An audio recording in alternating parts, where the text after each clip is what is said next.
50 KG চালের বস্তা যে কিনতে পারে সে মাথায় নিতে পারে না, আর যে মাথায় নিতে পারে সে কিনতে পারে না।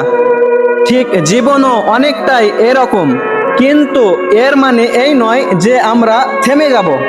আজকে নেই সেটার জন্য আমাদেরকে চেষ্টা করতে হবে।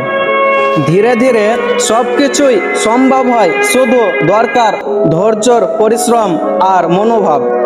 আমাদের জীবন সব সময় কঠিন হলেও অসম্ভব জিনিসকে সম্ভব করার শক্তি আমাদের মধ্যে লুকিয়ে থাকে। তাই অসম্ভব জিনিস বলে কোনো জিনিস নেই, সব সম্ভব। মানুষের মানুষের দ্বারাই সব কিছু সম্ভব।